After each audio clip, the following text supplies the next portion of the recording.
Hello friend, तो आइए हम शुरू करते हैं आज गणित चैप्टर का।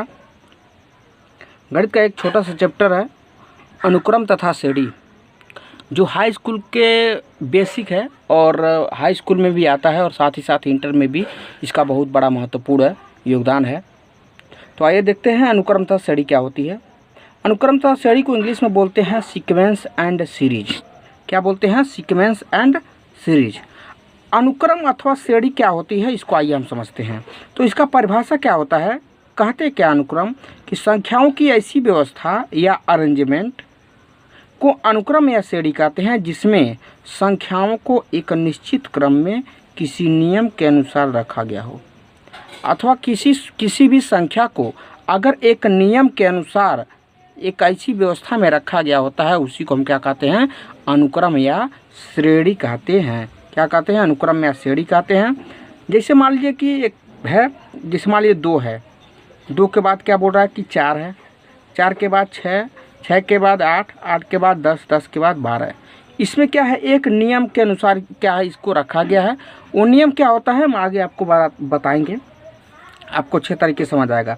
अब देखिए इसमें क्या होता है? समांतर श्रेणी। इसी के अंतर्गत जो नियम को फॉलो किया जाता है, जो नियम बताया गया था, उसी को हम क्या करते हैं? फॉलो करते हैं, उसी के अनुसरण करते हुए हम चलते हैं। तो एक समांतर श्रेणी बनती है। तो समांतर श्रेणी किसे कहते हैं कि मान लीजिए कोई भी संख्या होता है। समांतर श्रेणी क्या कहता है कि कोई भी संख्या होता है, अगर किसी भी संख्या में एक निश्चित पद को जोड़ने पे अथवा घटाने पे जो हमको सीरीज प्राप्त होती है, जो संख्या प्राप्त होती है, उसी को समांतर श्रेणी कहते हैं। क्या बोलते हैं? देखिए, वह श्रेणी जिसमें प्रत्येक पद प्रथम पद को छोड़कर पूर्व वाले पद में एक निश्चित संख्या को जोड़ने या घटाने से प्राप्त होती है। जैसे मान लीजिए 3 है, ये प्रथम पद हो गया आपका। इसके बाद क्या है? 5 है, तो इसका पूर्व पद क्या होगा?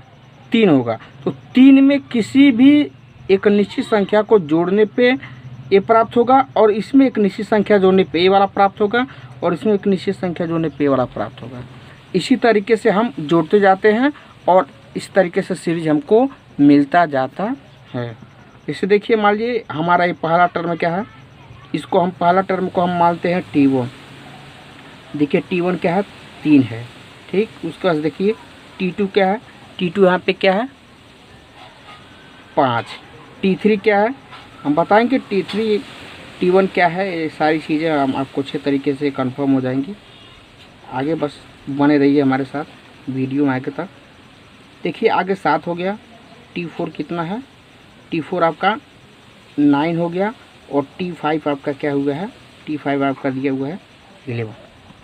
देखिए समांतर श्रेणी में कहता है किसी भी एक निश्चित किसी भी संख्या में एक निश्चित पद का, तो प्रथम पद को छोड़कर, प्रथम पद तो मान लीजिए हो जाए, इसको हम बोलते हैं प्रथम पद।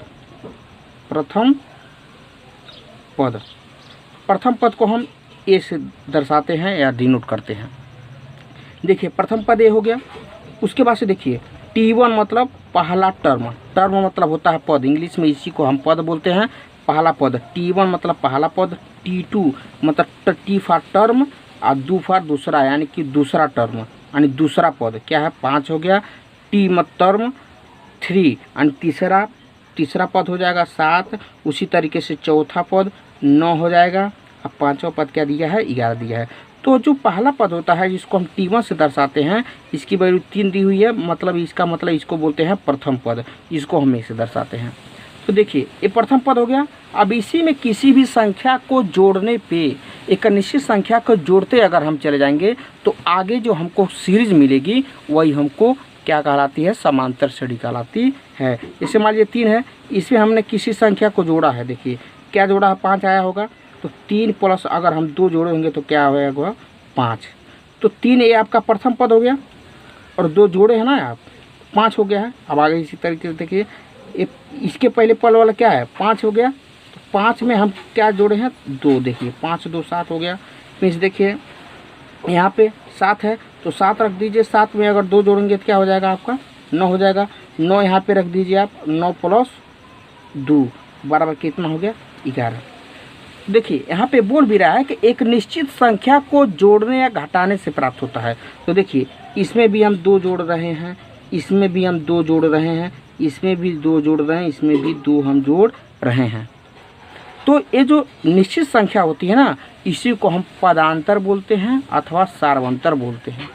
जो निश्चित संख्या होती है कि किसी भी संख्या में, मान लीजिए एक किसी भी संख्या, कोई भी संख्या मान लीजिए हम 3 ले लिए, तो इसमें क्या बोल रहा है कि किसी भी संख्या में एक निश्चित पद को जोड़ने पे, तो निश्चित पद क्या होगा आपका, देखिए 2 यहाँ पे जोड़ा हुआ ना, 2 सभी में है, यही निश्चित पद होता है। तो जो निश्चित पद होता है ठीक, उसको हम डी से दर्शाते हैं, डिनोट करते हैं, और इसी का नाम होता है, इसी को बोलते हैं पदांतर या सार्वंतर बोलते हैं। क्या बोलते हैं? पदांतर या सार्वंतर बोलते हैं। तो इस तरीके से देखिए, अब ये जो प्रथम पद होता है ना, इसको एक तरीके से और हम दर्शाते हैं। देखिए ये हो गया। अब ए में हम ए मतलब जो एक निश्चित पद है, इसको हम किससे दर्शा रहे हैं? डी से दर्शा रहे हैं ना। तो देखिए 3 प्लस इसको क्या लिख सकते हैं? इसको ए पहले लिखिए आप, ए प्लस डी, इसको हम डी माना है ना, तो ए प्लस डी हो गया।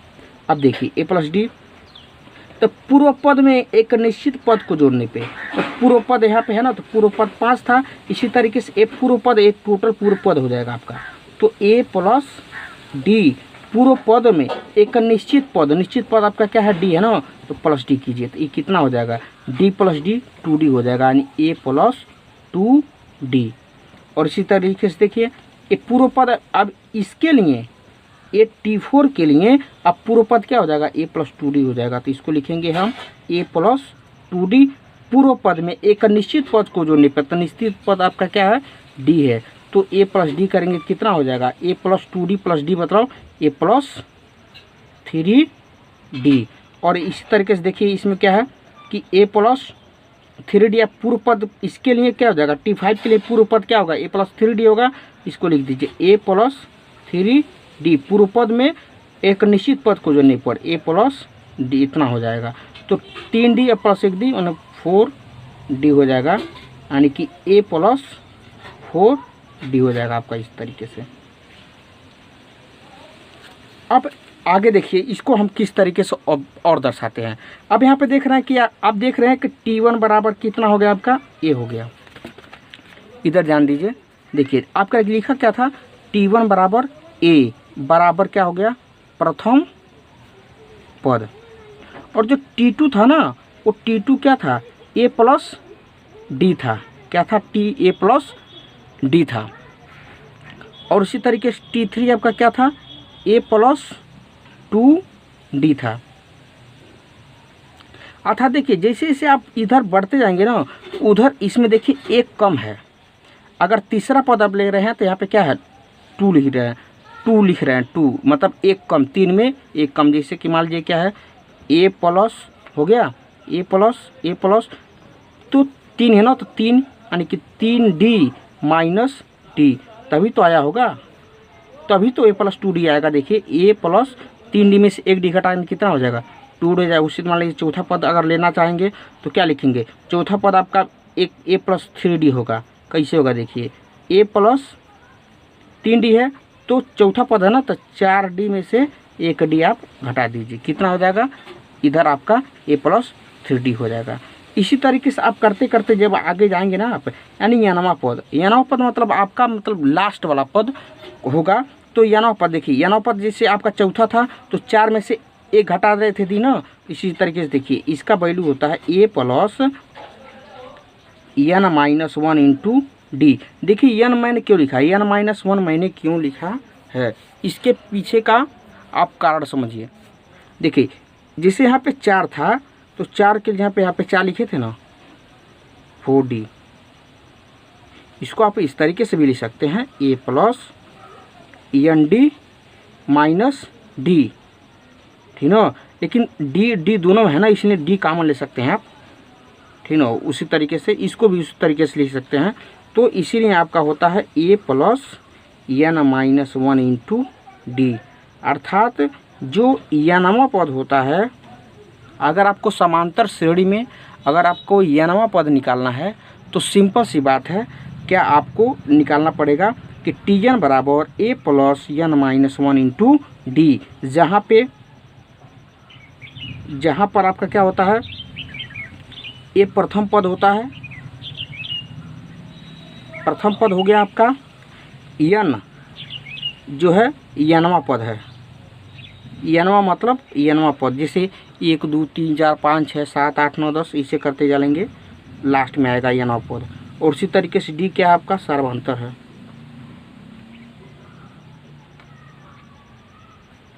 सार्वभौमंतर। और इस तरीके से आपका ये फार्मूला हो जाएगा Tn बराबर a + n - 1 × d। अभी एक क्वेश्चन हम सॉल्व करते हैं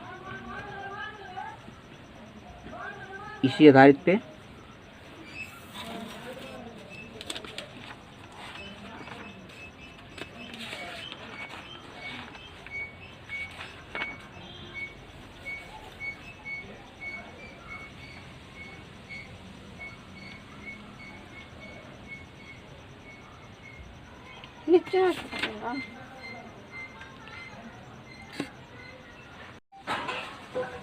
हेलो फ्रेंड, तो आइए हम शुरू करते हैं आज गणित चैप्टर का। गणित का एक छोटा सा चैप्टर है अनुक्रम तथा श्रेणी, जो हाई स्कूल के बेसिक है और हाई स्कूल में भी आता है और साथ ही साथ इंटर में भी इसका बहुत बड़ा महत्वपूर्ण योगदान है। तो आइए देखते हैं अनुक्रम तथा श्रेणी क्या होती है।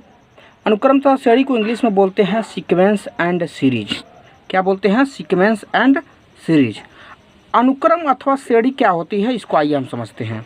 तो इसका परिभाषा क्या होता है, कहते क्या अनुक्रम कि संख्याओं की ऐसी व्यवस्था या अरेंजमेंट को अनुक्रम या श्रेणी कहते हैं, जिसमें संख्याओं को एक निश्चित क्रम में किसी नियम के अनुसार रखा गया हो, अथवा किसी भी संख्या को अगर एक नियम के अनुसार एक ऐसी व्यवस्था में रखा गया होता है, उसी को हम क्या कहते हैं, अनुक्रम या श्रेणी कहते हैं। क्या कहते हैं? अनुक्रम या श्रेणी कहते हैं। जैसे मान लीजिए कि एक है, जैसे मान लीजिए 2 है, 2 के बाद क्या बोल रहा है कि 4 है, 4 के बाद 6, 6 के बाद 8, 8 के बाद 10, 10 के बाद 12। इसमें क्या है, एक नियम के अनुसार क्या है इसको रखा गया है। वो नियम क्या होता है हम आगे आपको बताएंगे, आपको अच्छे तरीके से समझ आएगा। अब देखिए इसमें क्या होता है, समांतर श्रेणी। इसी के अंतर्गत जो नियम को फॉलो किया जाता है, जो नियम बताया गया था, उसी को हम क्या करते हैं, फॉलो करते हैं, उसी के अनुसरण करते हुए हम चलते हैं। तो एक समांतर श्रेणी बनती है। तो समांतर श्रेणी किसे कहते हैं कि मान लीजिए कोई भी संख्या होता है, समांतर श्रेणी क्या कहता है कि कोई भी संख्या होता है, अगर किसी भी संख्या में एक निश्चित पद को जोड़ने पे अथवा घटाने पे जो हमको सीरीज प्राप्त होती है, जो संख्या प्राप्त होती है, उसी को समांतर श्रेणी कहते हैं।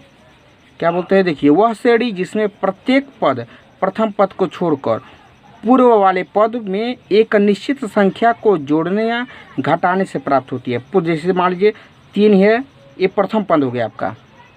इसके बाद क्या है, 5 है, तो इसका पूर्व पद क्या होगा, 3 होगा। तो 3 में किसी भी एक निश्चित संख्या को जोड़ने पे ये प्राप्त होगा, और इसमें एक निश्चित संख्या जोड़ने पे ये वाला प्राप्त होगा, और इसमें एक निश्चित संख्या जोड़ने पे ये वाला प्राप्त होगा। इसी तरीके से हम जोड़ते जाते हैं और इस तरीके से सीरीज हमको मिलता जाता है। इसे देखिए, मान लीजिए हमारा ये पहला टर्म क्या है, इसको हम पहला टर्म को हम मानते हैं T1। देखिए T1 क्या है, 3 है, ठीक। उसके बाद देखिए T2 क्या है, T2 यहाँ पे क्या है, 5। T3 क्या है हम बताएंगे, T3 T1 क्या है, ये सारी चीज़ें हम आपको अच्छे तरीके से कंफर्म हो जाएंगी। आगे बस बने रहिए हमारे साथ वीडियो में आगे तक। देखिए आगे 7 हो गया, T4 कितना है, T4 आपका 9 हो गया, और T5 आपका क्या हुआ है, T5 आपका दिया हुआ है 11। देखिए समांतर श्रेणी में कहता है किसी भी एक निश्चित मतलब किसी भी संख्या में एक निश्चित पद का, तो प्रथम पद को छोड़कर, प्रथम पद तो मान लीजिए हो जाए, इसको हम बोलते हैं प्रथम पद। प्रथम पद, प्रथम पद को हम ए से दर्शाते हैं या डिनोट करते हैं। देखिए प्रथम पद ए हो गया। उसके बाद से देखिए T1 मतलब पहला टर्म, टर्म मतलब होता है पद, इंग्लिश में इसी को हम पद बोलते हैं, पहला पद। T1 मतलब पहला पद, T2 मतलब T फॉर टर्म, और दू फॉर दूसरा, यानी कि दूसरा टर्म यानी दूसरा पद क्या है, 5 हो गया।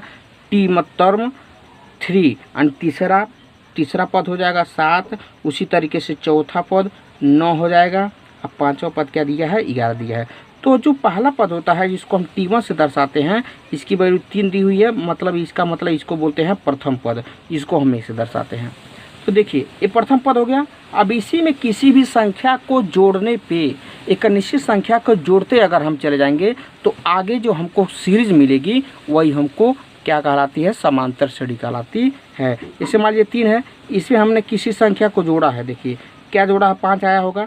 तो 3 प्लस अगर हम 2 जोड़े होंगे तो क्या होगा, 5। तो 3 ये आपका प्रथम पद हो गया और 2 जोड़े हैं ना आप, 5 हो गया है। अब आगे इसी तरीके से देखिए इसके पहले पल वाला क्या है, 5 हो गया। तो 5 में हम क्या जोड़े हैं, 2। देखिए 5 2 7 हो गया। मीन्स देखिए यहाँ पे 7 है तो 7 रख दीजिए, 7 में अगर 2 जोड़ेंगे तो क्या हो जाएगा आपका, 9 हो जाएगा। 9 यहाँ पे रख दीजिए आप, 9 प्लस 2 बराबर कितना हो गया, 11। देखिए यहाँ पे बोल भी रहा है कि एक निश्चित संख्या को जोड़ने या घटाने से प्राप्त होता है। तो देखिए इसमें भी हम 2 जोड़ रहे हैं, इसमें भी हम 2 जोड़ रहे हैं, इसमें भी 2 जोड़ रहे हैं, इसमें भी 2 हम जोड़ रहे हैं। तो ये जो निश्चित संख्या होती है ना, इसी को हम पदांतर बोलते हैं अथवा सार्वंतर बोलते हैं। जो निश्चित संख्या होती है कि किसी भी संख्या में, मान लीजिए एक किसी भी संख्या, कोई भी संख्या मान लीजिए हम 3 ले लिए, तो इसमें क्या बोल रहा है कि किसी भी संख्या में एक निश्चित पद को जोड़ने पे, तो निश्चित पद क्या होगा आपका, देखिए 2 यहाँ पे जोड़ा हुआ ना, 2 सभी में है, यही निश्चित पद होता है। तो जो निश्चित पद होता है ठीक, उसको हम डी से दर्शाते हैं, डिनोट करते हैं, और इसी का नाम होता है, इसी को बोलते हैं पदांतर या सार्वंतर बोलते हैं। क्या बोलते हैं, पदांतर या सार्वंतर बोलते हैं। तो इस तरीके से देखिए, अब ये जो प्रथम पद होता है ना, इसको एक तरीके से और हम दर्शाते हैं। देखिए ये हो गया। अब ए में हम ए मतलब जो निश्चित पद है इसको हम किससे दर्शा रहे हैं, डी से दर्शा रहे हैं ना। तो देखिए 3 प्लस इसको क्या लिख सकते हैं, इसको ए पहले लिखिए आप, ए प्लस डी, इसको हम डी माना है ना, तो ए प्लस डी हो गया। अब देखिए ए प्लस डी, तो पूर्व पद में एक निश्चित पद को जोड़ने पे, तो पूर्व पद यहाँ पे है ना, तो पूर्व पद 5 था, इसी तरीके से एक पूर्व पद, एक टोटल पूर्व पद हो जाएगा आपका। तो ए प्लस डी, पूर्व पद में एक निश्चित पद आपका क्या है, डी है ना, तो प्लस डी कीजिए, तो ये कितना हो जाएगा, डी प्लस डी 2D हो जाएगा, यानी ए प्लस 2D। और इसी तरीके से देखिए ये पूर्व पद, अब इसके लिए ए T4 के लिए अब पूर्व पद क्या हो जाएगा, ए प्लस 2D हो जाएगा। तो इसको लिखेंगे हम ए प्लस 2D, पूर्व पद में एक निश्चित पद को जोड़ने पर, तो निश्चित पद आपका क्या है, डी है, तो ए प्लस डी करेंगे कितना हो जाएगा, ए प्लस 2D प्लस डी मतलब ए प्लस 3D।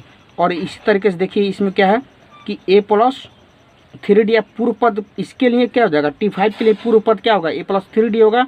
इसको लिख दीजिए ए प्लस 3D, पूर्व पद में एक निश्चित पद को जोड़ने पर ए प्लस डी इतना हो जाएगा। तो 3D प्लस 1D मतलब 4D हो जाएगा, यानी कि ए प्लस 4D हो जाएगा आपका इस तरीके से। अब आगे देखिए इसको हम किस तरीके से और दर्शाते हैं। अब यहाँ पे देख रहे हैं कि आप देख रहे हैं कि T1 बराबर कितना हो गया आपका, ए हो गया। इधर ध्यान दीजिए, देखिए आपका लिखा क्या था, T1 बराबर ए बराबर क्या हो गया, प्रथम पद। और जो T2 था ना, वो T2 क्या था, ए प्लस डी था, क्या था, ए प्लस डी था। और इसी तरीके से T3 आपका क्या था, ए प्लस 2D था। अर्थात देखिए जैसे जैसे आप इधर बढ़ते जाएंगे ना, उधर इसमें देखिए एक कम है।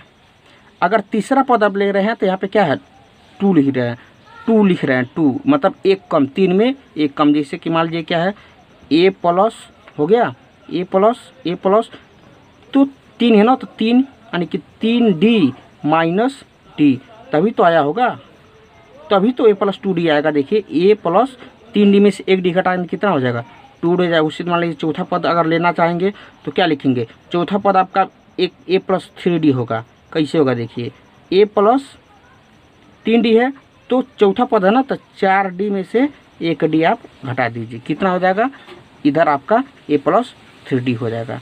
इसी तरीके से आप करते करते जब आगे जाएंगे ना आप, यानी 9वां पद मतलब आपका मतलब लास्ट वाला पद होगा तो यानव पद, देखिए यानव पद जैसे आपका चौथा था तो 4 में से 1 घटा रहे थे दी ना, इसी तरीके से देखिए इसका वैल्यू होता है a plus n-1 into D. देखिए n मैंने क्यों लिखा है, n-1 मैंने क्यों लिखा है, इसके पीछे का आप कारण समझिए।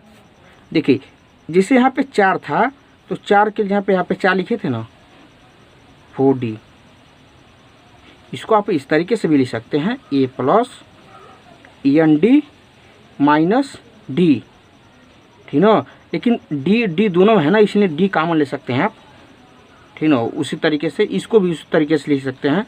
तो इसीलिए आपका होता है a plus n-1 into D, अर्थात जो n पद होता है, अगर आपको समांतर श्रेणी में अगर आपको n पद निकालना है तो सिंपल सी बात है, क्या आपको निकालना पड़ेगा कि Tn बराबर a plus n-1 into D, जहाँ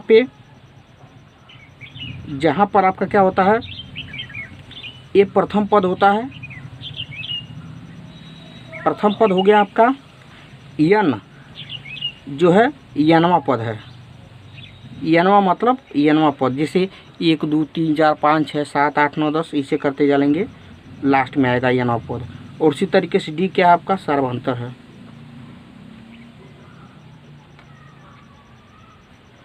सार्वभौमत्तर। और इस तरीके से आपका ये फार्मूला हो जाएगा Tn बराबर a plus n-1 into D.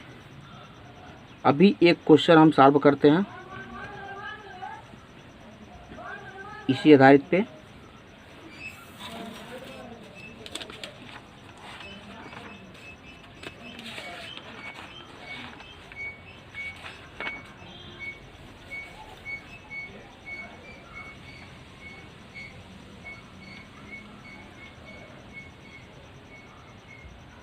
नीचे आ जाएगा।